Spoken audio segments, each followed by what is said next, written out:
Hello again, Ranger Nation. I am Josh Mason-Eimer sitting alongside Todd Jones. We hope you are excited for the second rendition of the Ranger Rundown here on Greenwood Sports Network. Yeah, Josh, the first episode of Ranger Rundown, we got to speak with cross-country coaches Scott Robinson and Sadie White, CTE director Molly Morris, and had a good conversation with the new football offensive coordinator Victor Gill.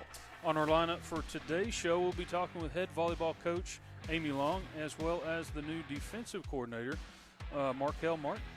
Man, we hope you guys are excited because it's Ranger Rundown time.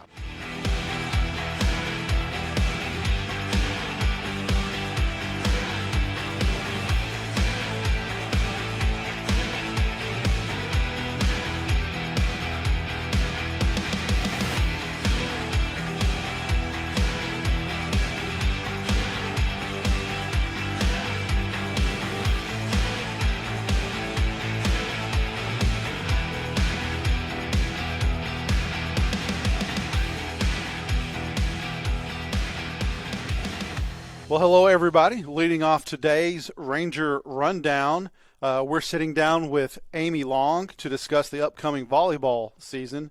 Coach Long is entering her fourth season, leading the Rangerette volleyball team, and has notched a first and second place district finish the last 2 years, right? Yes. Great. Coach, we really appreciate you taking time to come visit with us, and it's great to have you here. I'm really excited about sitting down and talking with you this year and what we've got going on and letting you kind of get some visibility into your project. So are you ready to jump in and get it going? Yeah, let's go. All right, good deal. So obviously, first question, easy one for everybody is what are your expectations for this upcoming 2023 season? I think my expectations are really high. I think we're going to be pretty good. We have 6 girls that are returning from last year. And they either started or they got subbed in really fast.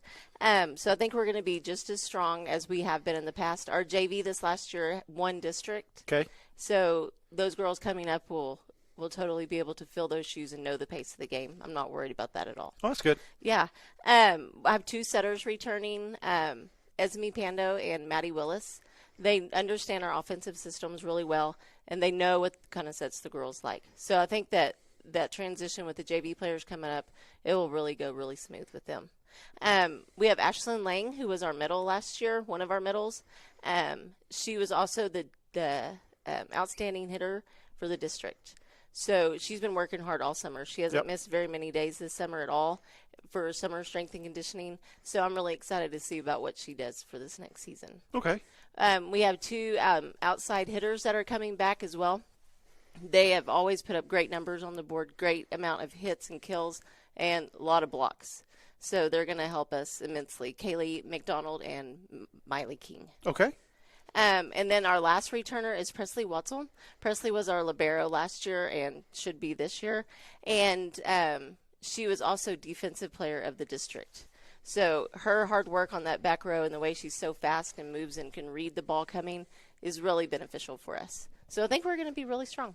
Yeah, there was a lot of accolades last year from the team that you had, and I know, I wrote down here second place finish for last year, and I know you guys had struggled with one team, particularly last year, that really kind of cost you the district championship. So I know there's a lot of excitement around your program and stuff with this season coming up. So good to know that you've got that core coming back and some people to fill around them from your programs coming up. Speaking about kind of programs that you have coming up, I think we've had some changes and some coaches here this year from last year. So, who are the coaches for you in your volleyball program this year, and what teams are they going to coach? So we still have Coach Olson, which got married. So her name now is Coach Chandler, and she's still going to be coaching the JV team. Okay. We have replaced our freshman coach with Blake Thompson. Blake Thompson is Rangerette. She played volleyball and basketball here, and she went to state in high jump. So she's I'm really excited about getting her. She's going to be a great asset. I can tell. Yes. We just got an assistant, Coach Casey Welch. Okay. She's going to be my assistant for the varsity. She has many years of coaching under her belt, and we have coached before many years ago, both when we first started coaching. We won't say how many years that is. So 5. We're old. 5, yes. right? It's like 20. But, yes, it's a very long time ago. So that's going to be our high school staff. I'm pretty excited we're going to be real strong. So at the middle school, we have Amy Gropejohn returning. She's been a long time Ranger coach that we've had down there at the middle school. We have Maggie Harris, who is new to us. We also have Holbert Kilgore, who is our girls basketball coach's husband. Right, yep. And then Mackenzie Welch. Okay. So I think they're really excited. They've been coming to some of our strength and conditioning. We went to coaching school together. And so we're bonding as a coaching group, and they've been out there helping the girls learn their skills that they needed the last couple of weeks. We've had skills. Yeah, and I'm glad that you mentioned the coaches that you have over at the middle school because, I think it's vital that your program starts with those kids that are in 7th and 8th grade. And I know that I've seen you up there in the past with some of my daughters when they were playing. And I just think it's great that you have a focus on, starting there because that really is where the lifeblood of your program starts. And you want them to be trained up by the time they get to you so you can focus on a little bit, some of the higher skills that they need to have to be successful. Yes, I totally agree. We're really blessed that our admin really see the importance of that. So as head coaches, our first period is at the middle school every day with those 8th graders. And so we get to see them every single day and watch them grow and make sure that they're learning the stuff that we want them to know by the time they get up here so we don't have to start from the bottom. Right. It's really beneficial. Yeah, no, it's huge, huge. You've got tryouts coming out. They start on the 31st. And, looking at your schedule, you have scrimmages on the 4th. And your first real game, goes on the books, wins and L's, on the record book is the 8th. Yes. When you look at football, they have 3 weeks. 2 weeks of scrimmages, 3 weeks before they get to their first game, before they're actually starting to, gauge their progress. And that is a considerably longer time than what you currently have. Right. So my question that I've always kind of wanted to ask you and sit down and see what your thoughts were is, how do you turn a team into a team and develop a culture and a cohesiveness with them in 1 week? Well, it takes longer than 1 week, but we try to get started on it. What really helps me is having those great senior leaders that we're going to have on the varsity team that understand our core values, and also with the juniors that have been around a long time. They also kind of set forth the standard and what's expected out of effort every day in practice and in off season as well. So that's how it kind of all starts, is they understand coming in what's expected of them. We start super fast. So we start on Monday, and that Friday we have our first scrimmage, and then the following Tuesday we have our first real game. So it is like hair on fire, and we're going as fast as we can. It sure is. That first game, we talked a little bit before we started filming or taping in that you guys don't have a home game until district, basically. You've got, I think, some scrimmage coming up in Greenwood, but basically you play 30 games on the road before you actually have an opportunity to come down and play in front of the home team. So I know that's we were kind of laughing about it, but it's one of those things where it's not necessarily the way you really kind of draw it up. Right. It just kind of happens that way. It does. So next year we'll have a ton of home games. Hey, I'm all for it. I love home games. Speaking of tryouts, so they start on the 31st. Mm-hmm. There's a lot. You mentioned some of the players that you have coming back and that the experience they have. Well, you have got a ton of girls that are coming from 8th grade to freshman, and even your freshman to sophomore and your sophomore to juniors. And there's only so many spots on the varsity. You're only going to carry so many people because you want, make sure that people that are right on the cusp still get some playing time on JV, stuff like that. So what I was going to throw out there for some of the girls, hopefully this will air before tryouts start out, is what are things that players can do during tryouts to stand out, or maybe, to kind of get your attention? What are some things that you look for that really shows kind of a core player that you want to see a certain trait? I always, of course, look for their skills, but most importantly to me is a girl's work ethic and their attitude and how well they fit with the other girls. Are they cheering other people on? When they make a mistake, do they just let it go and go on to the next ball? Are they always giving 100% every bit of every practice, even in summer strength and conditioning? Are they giving us every single thing every day? Because I know I only tryouts are starting the 31st, but I like to tell them that they've been trying out all year. I know how they work hard every single day. And so that's really what I look for, that. And if they're picking each other up when a girl is down, if they're over there telling them it's okay, go to the next ball, you're going to be fine. because that's how we feel like you're going to always mess up. But the way you handle that is what makes us better. I think that's a great answer. And, anyone that I've spoken to is I always tell them you don't know when they're watching. You might not know it. They might be in the corner of a doorway, but you never know when they're watching.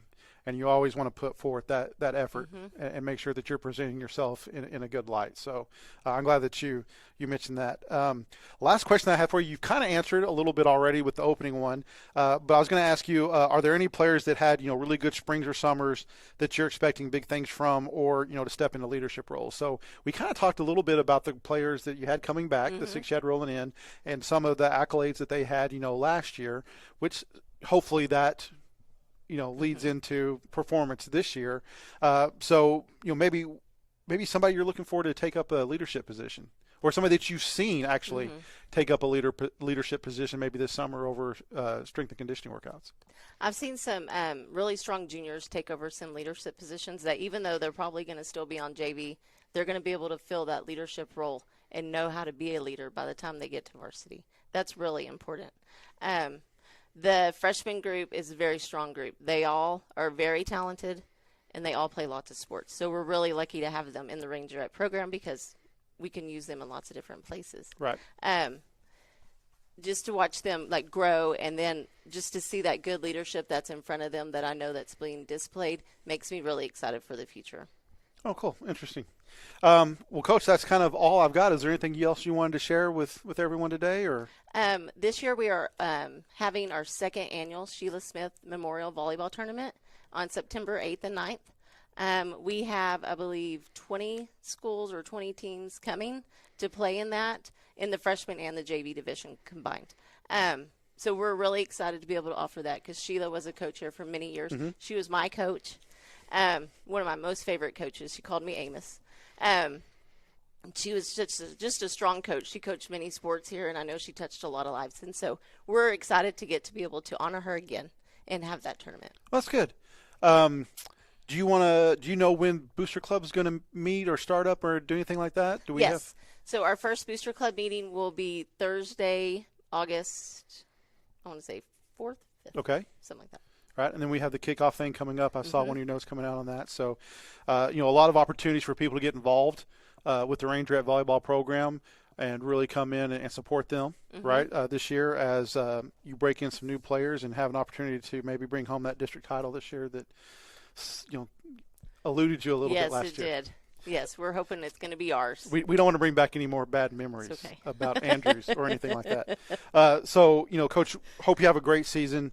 Really glad you came out here. Everyone watching needs to come out and catch some games to see, what Amy has going on with the volleyball team, catch some of that excitement and be a part of that this year. Coming up next on Ranger Rundown, stay with us for the lowdown from our new defensive coordinator, Markel Martin.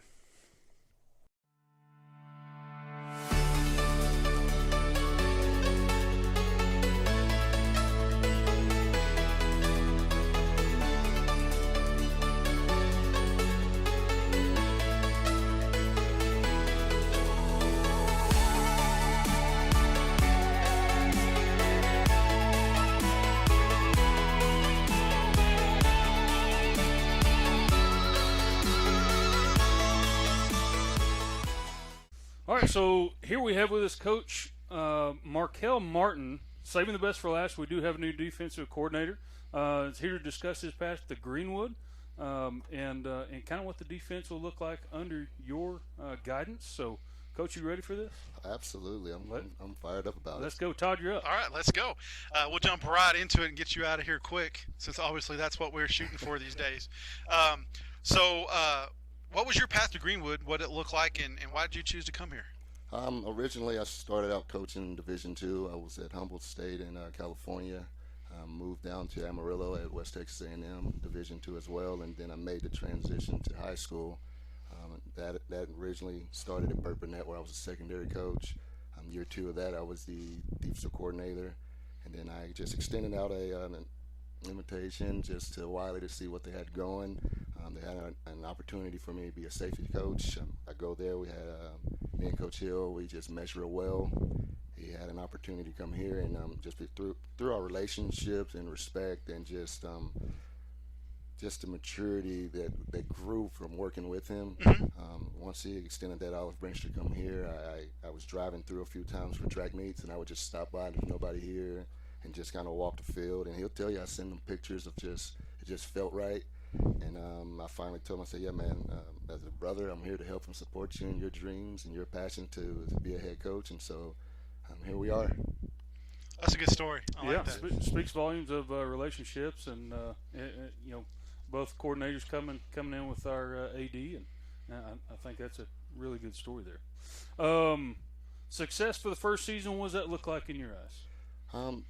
Really, when you look at it, we want to build on the legacy that's already been here. Greenwood has always had a solid defense, and so we want to build on that. And I'm not afraid to say that for us, we want to be in a position to compete for a district title. We want to push that envelope to go deep into the playoffs, and defense that's what wins your games. And so we're going to continue to build on those football IQ, that passion, that energy, and everything that they bring to the table. And we're just going to add it to another notch. Okay. Any players caught your eye so far this year, as far as effort or skills, or just filling a leadership role? Any guys that you want to mention? I mean, absolutely. I'm a little biased because I work in the secondary a lot, and so I see and feel things. Ty Box has been a guy that's jumped out for us as far as his football IQ. It's off the chart. We have Luke Fales. He's shown up. He's got a high IQ, and those are the anchor points in our defense for us, and so it's easy to notice those guys. Brandon Salazar, he's shown up, and there's countless guys that's been here and has worked their tails off, and so for us, everyone's getting a fresh slate for us, and so it's an opportunity just to earn that, and we're allowing them to do so. And those three guys for sure have jumped off. There's some young guys. Joey Velasquez, he's young, he's super smart. He learned it, and I don't know where he fits as far as varsity, JV, and all those things, but just to see the football IQ of our kids and their passion and how hard they work, it's commendable and respectable. Okay. Good. Yeah, and so my next question is full disclosure. I don't know what defense you're going to run. So, looking at progress going from the defensive schemes last year to this year, is there been any positive, negative, kind of making those changes? It forces the kids to ask questions, and that's our thing. We want to develop that football IQ. We don't want the guys just running out there and just trying to fill the game. We're going to give them assignments. We're going to hold them accountable. We're going to force the chess match between the offense, their quarterback, and our defense, because ultimately we're calling and we're playing against a 15 to 16-year-old quarterback. And what I tell my defensive guys is they better protect the quarterback. If you want to be an air raid, you want to spray the ball out, well, you better have your protection in place, because we're going to get after them. And so that energy and that passion and that attention to detail is something we bring, and I think our kids are going to like it a lot. Right, and kind of the optics from the standpoint of Todd and I in the booth over the past few years. We both feel like that Greenwood has always been kind of that hard hitting, take no, don't take no for an answer type of a defense. So certainly looking forward to for you to take that further, and can't wait to see what happens. Oh, me neither. I'm fired up about getting. I think our kids love it, and they'll if you see them out there flying around, you'll understand that they're excited about what we're doing. I think before us, there was a great foundation already laid, so it was easy for us to build on top of what's already been established. Sure. Yeah. Kind of. It seems like Todd and I always have the conversation every year, going into two-a-days. Everybody's excited, and for the beginning of the season, but then the first game comes, and at some point you get tired of hitting your own teammates. Absolutely. So getting to take that fury and frustration out on somebody else Absolutely. is what we look forward to every year. Well, and I'm a player's coach. I've been there. I've gone through the ringer with them, so I'm going to have that empathy with them. I'm going to understand that, and we're going to use that to our advantage. I want to see the game through their eyes. We're going to be player-led, and so they're going to have a voice in what we do. And I think that's going to be the winning edge for us, is that we're player-led, and our kids have the ability to lead us as far as we want to go. Good deal. Yeah, we talked a little bit, and even with Coach Gill, about how excited we are as a group of guys that's in the press box, but I think that's permeated with a lot of the viewers that are out there and the people in the community. They're excited to see what you guys bring. I think everything they've heard and seen so far has kind of got their expectations up. So as we told Coach Gill, no pressure, no pressure, Coach. None. It just pressure reveals what's already been established, your character. And so these kids are great. We work hard, so there's no pressure. We just got to show up. Yeah. I'm going to have to write that quote down right there. You might have to steal that and use that on the air sometime. Okay, guys, that's the end of episode 2. We hope you've enjoyed the content so far and that you want to come back for episode 3, where we'll sit down with AD, new head coach, Brian Hill. In the meantime, if you get bored and you want to learn a little bit more about the Rangers, you can get all the Greenwood athletic information on Facebook at Greenwood Ranger Athletics, on Twitter at Greenwood ATH, on Instagram at Greenwood.athletics, on Threads at also Greenwood.athletics, or on the web at GreenwoodRangers.com. Thanks for watching, and we'll see you next time on Greenwood Sports Network.